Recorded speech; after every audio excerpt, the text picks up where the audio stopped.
Muy buenas tardes, amigos. Este es el programa Diálogo de Montoner. Bueno, como todos sabemos, el presidente Donald Trump ha anunciado que creará aranceles para los productos agrarios los primeros días de abril. Evidentemente, estas medidas de Trump están destinadas sobre todo a países europeos con los que tiene un déficit comercial evidente, ¿no? Y con los que enfrenta políticas proteccionistas en sus sectores de agricultura, digamos, bastante discutibles. Pero en el caso del Perú no hay ni déficit comercial. El Perú, digamos, no desarrolla una política proteccionista con respecto al agro. Y por otro lado, el Perú en las últimas 2 décadas ha diversificado de tal manera su oferta de frutas y legumbres que Estados Unidos se ha convertido en el principal mercado. Entonces, incrementar estos aranceles no tiene sentido desde la perspectiva general que está planteando Donald Trump en su apuesta de modificar la geopolítica internacional. Sin embargo, el problema está sobre la mesa y eso nos debe llevar a reflexionar qué hacer, porque, digamos, no podemos depender de las voluntades de uno u otro gobierno para tener nuestra canasta exportadora, nuestra productividad, nuestra oferta viable. Lo que tenemos que hacer es que el mundo se pelee por los productos peruanos. Si un país no quiere un producto peruano, bueno, se lo pierde porque otro se lo llevará. Y eso tiene que ver con productividad, con precios, con calidad.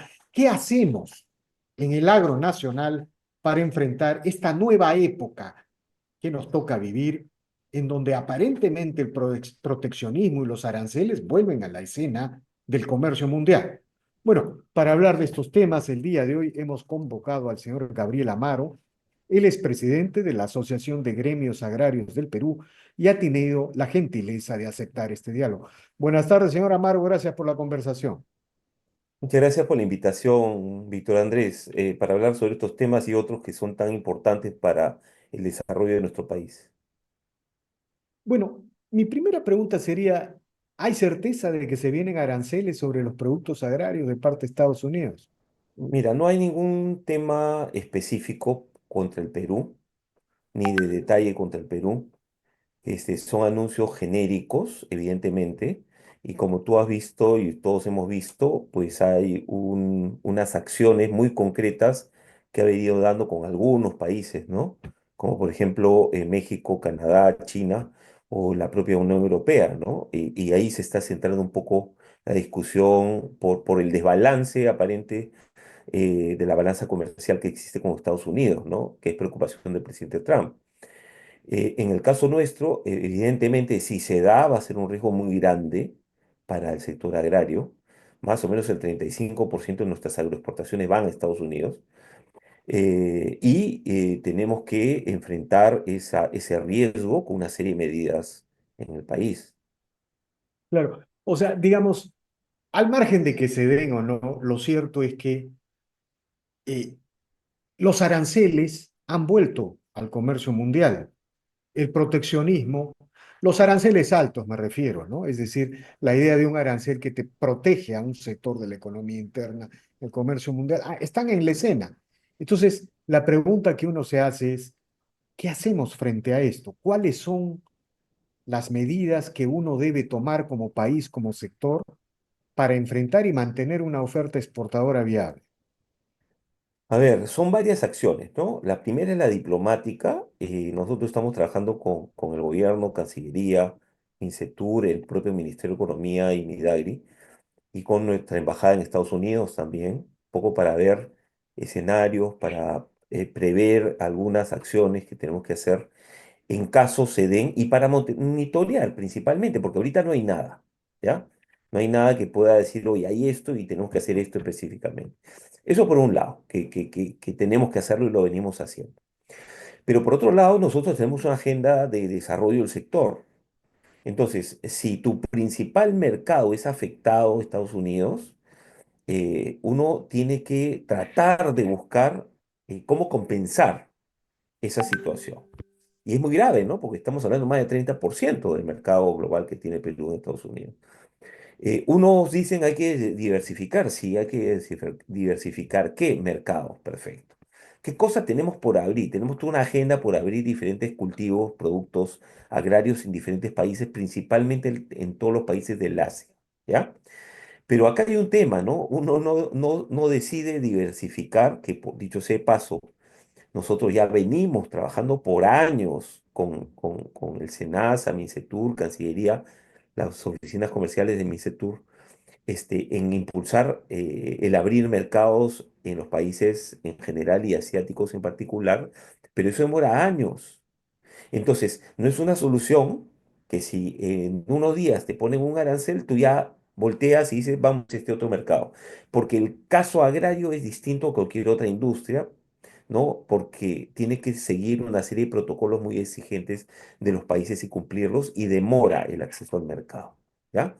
Entonces, si bien es cierto, esa estrategia la venimos impulsando, hay que acelerar esos procesos desde el sector público peruano, ¿ya? Y de manera política, no solamente técnica, pero eso va a demorar de todas maneras. O sea, no va a ser una solución inmediata o una alternativa inmediata al riesgo. ¿Qué cosa más tenemos que hacer? Tenemos que promover, ganar competitividad ante eso que se viene. Yo, ¿Cómo? Eh, eso sería lo más importante, señor Amaro, es decir, ganar competitividad en base a mayor productividad. Sí, pero hay otra cosa, ¿no? O sea, las tasas que están hablando son 25%. Y eso prácticamente saca de mercado, ¿no? No sabemos a quiénes le va a poner, a qué productos, a qué países. Imagínate que nos pongan a nosotros y no le ponen un país competidor, ¿no? No tendría sentido, evidentemente, pero de todas maneras, siempre es un riesgo, ¿no? Entonces, ¿qué tenemos que hacer? Ganar competitividad urgente. ¿Cómo ganas competitividad? Quitando sobrecostos y poniendo un clima de negocios adecuados para todo el sector agrario. Por ejemplo, la nueva ley agraria que está en discusión en el Congreso, que ya está lista para entrar al Pleno y que el gobierno ya ha indicado públicamente que está de acuerdo con impulsar la ley, sobre todo el ministro de Economía, ¿no?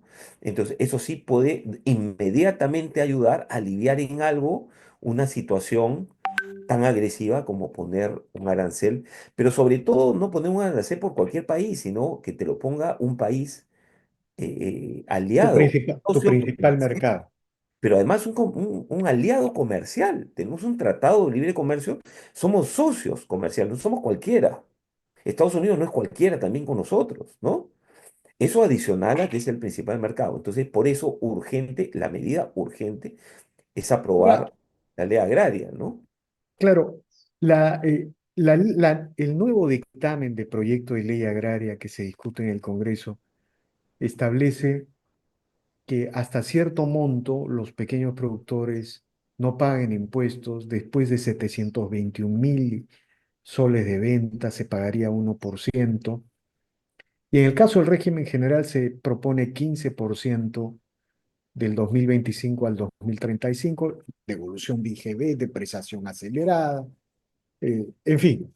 Este, pero esta iniciativa, por cierto, en este portal, en esta plataforma hemos respaldado desde hace una década, porque formó parte del modelo económico que transformó el país, tiene algunas resistencias, ¿no? El exministro Arista, algunos economistas. ¿Qué comentaría usted con respecto a, a A estos ver, criterios de que afecta la trayectoria fiscal? a ver, mira, eso es mentira, para empezar. Eso no es una verdad completa, es media verdad, ¿ya? O sea, es mentira. A ver, respecto al ministro Arista, lo hemos comentado, no sé si contigo o en otros espacios, el ministro Arista en los primeros meses del año pasado apoyaba la norma, es más, decía que el Ejecutivo iba a sacar la norma, iba a publicar, iba a proponer, e iba a aprobar una norma de promoción agraria, porque la que teníamos, que se erogó el 2020, ha sido muy buena para el país y sobre todo para el sector agrario. Él mismo lo decía, lo he dicho públicamente, además, en varias entrevistas. Cambió de opinión después del segundo semestre. Yo no sé las razones del ministro Arista, que fue ministro de Agricultura, ojo, que fue presidente regional en una región donde hay mucha agricultura. Sin embargo, se volteó a un sector económico que lo único que le está dando es posibilidades de desarrollo y mejora social. Entonces, es bien extraña. su cambio de actitud y sobre todo la actitud agresiva contra el sector empresarial, porque el MEF comenzó a dar información tergiversada, incompleta y negativa contra el sector empresarial, que es el que paga pues impuestos, contrata a personas, es el sector que más contrata personas y el más difundido económicamente en el país. Y te voy a dar un dato, el 57% de la actividad económica rural, o sea, los más necesitados, es actividad agraria y se oponía. Ahora, ¿y por qué es una media verdad? Porque, a ver, tú sabes muy bien, ¿no? El año 2000, antes de la ley de promoción agraria, se exportaban 600 millones de dólares, 700 millones de dólares, 600 millones de dólares. Bueno, el año pasado 12.000. La pregunta es muy sencilla. O sea, ¿es verdad que estás dejando de ganar el Estado en tributos o estás ganando algo que nunca tuvo? Está ganando algo que nunca tuvo, porque ¿quieres 30% de 700 millones o quieres 15% de 12.000 millones? Y esto puede seguir creciendo si es que hay los incentivos adecuados, porque hoy día, digamos, las inversiones privadas se han de alguna manera estancado, ¿no? Entonces, Eso quería preguntarle, señor Amaro. Se han estancado las inversiones privadas y se argumenta desde la derogatoria de la Ley de sí, Promoción Agraria durante el gobierno de Sagasti. ¿En qué variables, en qué números se expresa este estancamiento? bueno, es evidente. Te voy a poner un número para que te des cuenta, ya que la agricultura moderna busca no solamente el mercado local, que es pequeñito, sino el mercado internacional, que tiene mejores precios, digamos, márgenes. Bueno, el año pasado tú sabes que hemos crecido de 10.000 a 12.000 millones de exportaciones, ¿no? Sin embargo, en toneladas no hemos crecido. Si O sea, tuviese, en volumen exportado en sí, toneladas es lo mismo. no sé, Entonces, es más, comparado con el 2023, que ha sido un año malo, que caímos en la producción. Imagínate, ¿ah? o sea, Entonces, hemos crecido nominalmente por precios y coyuntura. sí, que te digo, a ver, y tampoco hay que verlo como algunos lo expresan, como en el caso de algunos que están contrarios a la ley, de que están ganando más. Oye, vamos a ver, los sobrecostos que hay en la industria no lo tienen otros países. No, y ningún otro sector de la economía, Claro, porque sí, creo que al salario agrario se le ha puesto 30% encima. sí, por eso, hay una serie de variables que no se ajustan al sector económico, que lo único que han hecho es afectar la inversión, la productividad, la generación de valor y la contratación de personas. Entonces, ayer, esta semana, hace pocos días, muy bien, el ministro de Agricultura, el lunes creo, se reunió, hicieron una exposición pública con el ministro de Agricultura y el ministro de Economía, lanzando un paquete de inversiones en irrigaciones, ¿no? Para crecer, si mal no recuerdo, en 1.000 millones de hectáreas, perdón, 1 millón de hectáreas, ¿no?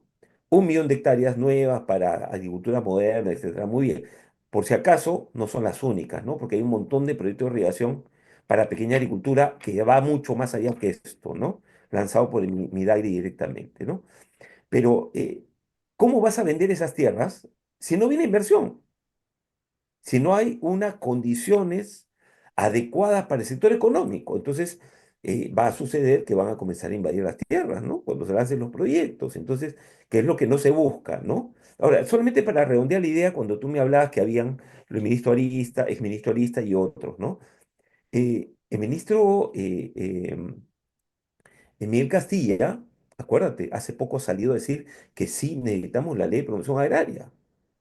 Y la verdad que felicito la claridad con que lo explicó Miguel, el ministro, y que va de la mano además con lo que viene impulsando el MEF y sus técnicos del MEF, que es una posición totalmente distinta a la que tiene el ministro El, Arista. el nuevo ministro de Economía Así es. respalda la ley de promoción agraria. Totalmente él, han revisado sus técnicos y Ahora, estoy de acuerdo, ¿no? ¿Por qué? Porque hay un sentido importante, don Andrés. O sea, no solamente el tema de producción e inversiones que me preguntabas, hay un tema adicional, ¿no? Que ¿cómo se llama? Muchas veces no se menciona. El año 2000, en 20 años, formalizamos más de 10% del sector agrario por la ley de promoción agraria.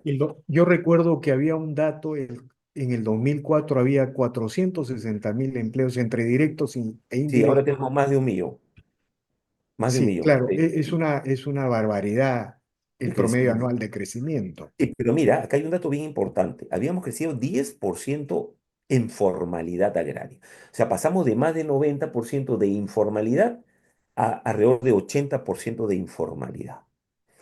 Bueno, en cuatro años, sin la De la, ley, de la de la derogatoria de derogatoria, la ley. de la ley agraria, con la nueva ley, ¿no? Con todos esos factores que ya hemos conversado varias veces, ¿no? Se han perdido ese 10% que se ganó en 20 años. ¿Quién se perjudica? Los trabajadores y la pequeña agricultura que no tiene un norte ni dónde modernizarse. Porque el objetivo de la nueva ley que está en el Congreso es acelerar el proceso de la modernización de la pequeña agricultura.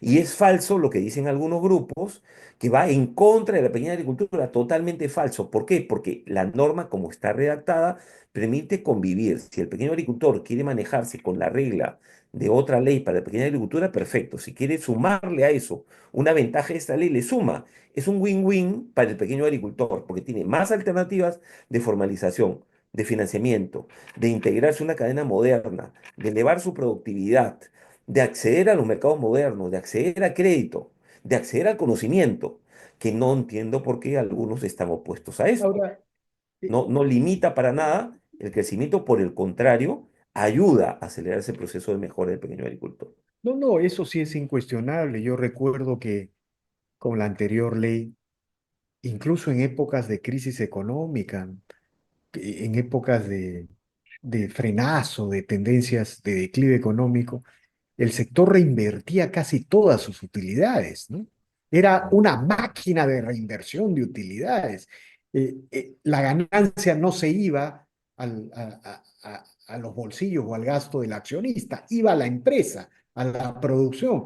Eso se ha perdido. ¿Cuántas hectáreas aproximadamente cree usted se han dejado de invertir desde la derogatoria Mira, de, yo estimo más o menos son unas 30, entre 30 y 50 mil hectáreas nuevas, si es que que no se han invertido? claro, si hubiéramos mantenido la ley de promoción agraria, ¿no? Además, no solamente es la derogatoria per se de la ley de promoción agraria, sino la imagen del país, un país que tenía una ley de largo plazo con condiciones en donde vino inversión y quería venir mucha inversión nueva, donde el Estado peruano le dijo a los inversionistas de ese momento y a los que ya estaban poniendo su dinero para operaciones agrarias nuevas, de que no, yo cambio las reglas de juego cuando quiera y no me interesa la inversión. Ese fue el mensaje. Y recuperar esa mala imagen del país cuesta. Por eso es urgente. El ministro actual de Economía lo tiene clarísimo, de verdad. Ahora, también hay que relanzar una nueva gestión de los proyectos hídricos, ¿no? Necesitamos asociaciones públicos-privadas que sean capaces de mantener infraestructuras y comercializar tierras, ¿no? Porque, digamos, los proyectos hídricos están ahí, pero necesita un mercado de tierras es otro elemento que jala inversión. Evidentemente, para lo cual, nuevamente, para poder ir a ofrecer posibilidades de inversión privada en proyectos agrarios, agropecuarios, es importante tener una ley marco promotora del sector y de largo plazo y estable, ¿no? Y yo creo que están haciendo un buen trabajo el ministro de Economía, José Salardi, y el ministro Ángel Manero en promover, por ejemplo, los proyectos de irrigación. Está haciendo varios temas también de proyectos de irrigación directamente para la pequeña agricultura. Claro, lo que pasa es que, ¿qué sucede? El reconstruir un ministerio para un sector tan complejo como el agrario, ¿no? No se hace de la noche a la mañana, ¿no? Y entonces demoran esos procesos después de que en el gobierno anterior se destruyó muchísimo, ¿no? Mm. Entonces, hay que dar pasos seguros, constantes e ir avanzando por la ruta correcta, ¿no? Hay una brecha muy grande en la pequeña agricultura familiar que hay que ayudar a incorporar. No solamente la ley marco de la nueva ley agraria, hay que mejorar la ley de agricultura familiar, hay que mejorar la ley de cooperativas, hay que mejorar la ley de junta de usuarios, hay que mejorar el tema de caminos, dar un modelo nuevo de financiamiento que está en la nueva ley, pero podríamos también ayudar a hacer otro modelo a través de agrobanco, etcétera, ¿no? O sea, hay muchas cosas que trabajar en el sector y eso nos convoca a GAP, al sector productivo para trabajar de la mano con el Ejecutivo y con el Congreso. Claro, y digamos, uno de los grandes problemas del sector agrario es que no forma parte de la gran discusión nacional, ¿no? En realidad, el sector agrario es la columna vertebral del país, no solamente por su capacidad de generar empleo, incluso puede reorganizar la población creando ciudades. Tenemos como 1 millón de hectáreas posibles de ganarse para la agroexportación. Podemos entrar a la sierra y a la costa. Creo que eso está muy ampliamente desarrollado en su libro Agro, ¿no? ¿No? Pero explíquenos esta idea fuerza de la agricultura como eje vertebrador, incluso de la diversificación económica, de la renovación universitaria. Tiene una potencia que puede abreviar nuestro camino al desarrollo si es que se produjeran las inversiones que se pueden captar, ¿no? Mira, si logramos un sector agrario moderno, tanto en la pequeña agricultura como la agricultura que ya está en la modernidad, digamos, de todo tamaño, lo que vamos a hacer es sacar al país de la pobreza. Hay dos formas de manejar este sector. Uno, con populismos, con asistencialismos, ¿no? O con ideologías. Y la otra es dándole competitividad y espacios de competitividad y tratarlo como corresponde. El sector agrario es un sector estratégico y esencial para los países. Y en todos los países se le promueve. Mira, Estados Unidos da subsidios directos desde la pequeña actividad hasta la gran empresa en agricultura, ¿no? Igual en Europa, en todos los países. En el Perú se le castiga a veces o no se le atiende, ¿no? Entonces, si tú logras a estos más de 2 millones de unidades productivas que hoy día están en la pobreza, en una Que actividad, son los minifundios, la propiedad pequeña parcelada. pero los reconviertes, siendo pequeños, pero con una actividad adecuada, si los ayudas a reconvertir sus cultivos, si los ayudas a tener mayor conocimiento, a aplicar técnicas modernas, si los conectas a las cadenas modernas donde tienen los mercados, acceso a los mercados, esos más de 2 millones, estamos hablando de familias, ¿ah?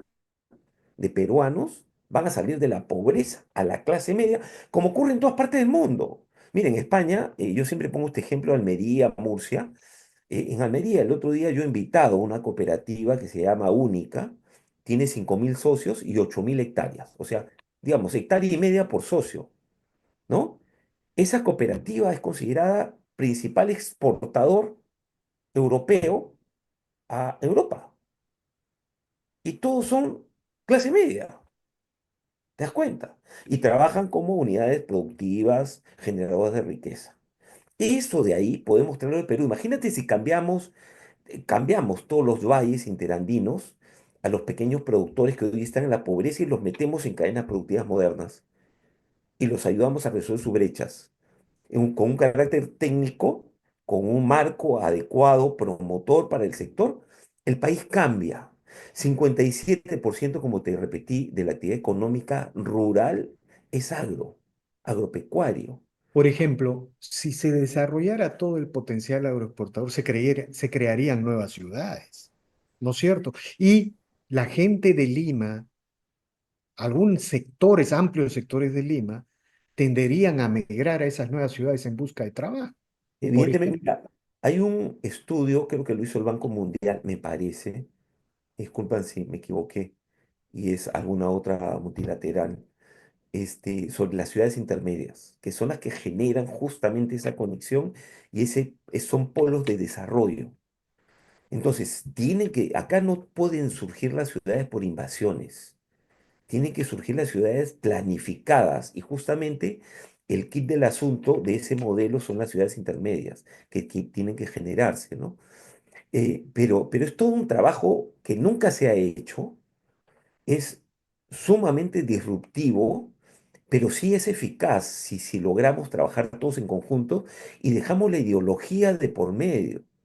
Ahora, algunos dicen que esta ley es para la agroexportación y la gran exportación. Mentira. Hoy día en la agroexportación hay muchas cadenas agroexportadoras que toda o el 99% es pequeña agricultura Y en las más modernas, el 85% es agricultura menor a 5 hectáreas, ya incluida en la modernidad.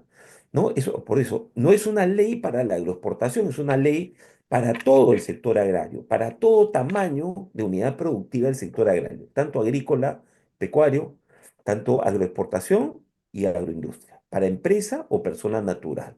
Imagínate la potencia, entran hasta las modelos asociativos como las cooperativas, asociaciones, consorcios, todos entran. De acuerdo.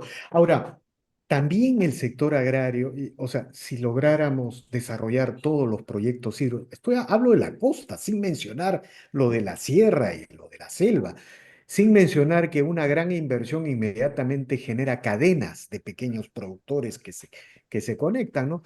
Pero igualmente, si ganáramos todos estos desiertos a la agroexportación, toda esta potencialidad, también la industria se diversificaría. La famosa diversificación industrial que quienes se oponen a la ley de promoción agraria suelen soltar a los cuatro vientos. Mira, y acá hay dos temas, Víctor Andrés. Uno, hay un estudio del Banco Mundial que me invitaron a opinar cuando se dio, creo que el 2018, que lanzaron en Perú, y en donde uno de los temas que demostraron fue que, si bien es cierto, el aporte del PIB del sector agrario al PIB más o menos es 6%, hay otro 5% de toda la cadena industrial, bienes y servicios, que atiende a nuestro sector agropecuario. Entonces, realmente es como el 11%, imagínate lo potente, ¿ya? Por un lado. Por otro lado, si esto se da, porque la ley también promueve el tema de capacitación, investigación, agricultura orgánica, ganadería y todo esto, nosotros como AGAP acabamos de lanzar hace pocos días eh, el primer ecosistema de investigación, desarrollo e innovación del sector agroalimentario peruano, liderado por AGAP, con apoyo de la Unión Europea. Esto ha pasado un poco que no se han dado cuenta, pero esto es totalmente disruptivo. Para ser más competitivo no solamente necesitan las leyes, infraestructura, sino el desarrollo, el conocimiento. El Perú tiene una riqueza per se. Ciencia e innovación se llama. ¿Te das cuenta? Investigación, desarrollo, podemos hacer hasta nuevas variedades desde el Perú. Bueno, todo ese ecosistema que es el primero que existe en la región y en el Perú, lo estamos promoviendo con AGAP y además estamos siendo acompañados por el modelo europeo. Entonces la idea es promover, hay universidades, hay instituciones públicas, están la cadena agroindustrial, ¿no? Y están los industriales también. ¿Para qué? Para es una plataforma en donde buscamos cuál es la agenda y los temas a investigar desde el punto de vista de la necesidad productiva y del mercado, ¿ya? Y comenzar a hacer proyectos de desarrollo en investigación e innovación. ¿Te das cuenta? De acuerdo, clarísimo, muy clarísimo. Ahora, finalmente esto debe decidirse ya en las próximas semanas, ¿no? Este, sería pues muy grave que el Congreso se niegue a aprobar una ley pro inversión que desde cualquier punto de vista es bien difícil de rebatir, ¿no? No hay argumentos en contra. Este, ¿Qué cree que va a pasar, señor Amaro, en el Congreso? ¿Cuál es su impresión? Mira, yo estoy seguro que va a primar la sensatez. Esto ya pasó y aprobó con amplia mayoría en la Comisión Agraria, que es un reflejo de lo que va de pasar en el Pleno. Y ya hay anuncios de que se va a ver en abril, ¿no? Se está impulsando por el Ejecutivo y por el propio Comisión Agraria y el presidente del Congreso, inclusive, ¿no? Yo estoy seguro que lo van a aprobar. No hay que no hay que escuchar a esas voces que hablan o desde un escritorio con Y desconocimiento del no, sector o desde el tema ideológico, ¿no? y lo peor de todo es que yo recuerdo que antes de la derogatoria de Sagasti, del gobierno provisional de Sagasti, la discusión no era si había o no una ley de promoción agraria, sino si se extendía todo, digamos, el régimen tributario, el régimen laboral, a toda la economía. Es decir, si hacíamos un shock de productividad y competitividad, de formalización a toda la economía, y el Perú, en vez de ser el Perú, una sociedad de ingresos medios, pasaba a ser una especie de Singapur continental, ¿no? Eso es lo que nos ha, digamos, eso es lo que nos ha, una de las cosas más graves que también nos ha dejado la derogatoria de la Ley de Promoción Agraria. Mira, acá tenemos que darnos cuenta los peruanos que la única manera de formalizar el país, de mejorar el bienestar, de avanzar hacia el desarrollo es siendo un país competitivo que atrae inversión de todo el mundo, no solamente la peruana, sino de todo el mundo. Pero para eso hay que generar un clima de negocios, hay que mejorar nuestra posición de competitividad, que estamos en el puesto 65 de 140 países, estamos jalados, ¿no? Y sí es posible hacerlo, es la única manera de mejorar nuestro bienestar, ¿no? Dejémonos de ideología, dejemos de trabajo de escritorio, trabajemos con los sectores productivos, busquemos ser más eficientes, más competitivos que los países más desarrollados del mundo. Fomentemos la investigación, fomentemos, digamos, la seguridad también para inversiones para las personas, ¿no? Que hoy día estamos en una crisis tremenda de inseguridad, ¿no? Si mejoramos todas esas condiciones, seguridad jurídica, por ejemplo, también, ¿no? Y si se aprueba la ley agraria, evidentemente, para nosotros, que es uno de los temas, no es el único, ojo, hay varios temas que hay que trabajar, vamos a tener un país mejor, ¿no? Y es posible hacerlo, hay que trabajar en conjunto con una agenda positiva de progreso y de desarrollo, ¿no? No confrontando posiciones ideológicas o pareceres que están fuera de la realidad. De acuerdo, señor Amaro. Le agradezco infinitamente por estas declaraciones y seguiremos conversando como solemos hacerlo y ojalá el Congreso apruebe esta ley tan necesaria, sobre todo para los 2 millones de minifundistas, para las regiones y las provincias donde están los mayores bolsones de pobreza en el Perú. Le agradezco. Muchísimas gracias, Víctor Andrés. Bien. Bien, amigos, esta ha sido una nueva edición de Diálogos del Montonero. Regresamos en la siguiente edición. Suscríbase al canal, deje su comentario. Así seguiremos creciendo y mejorando. Muchas gracias, amigos.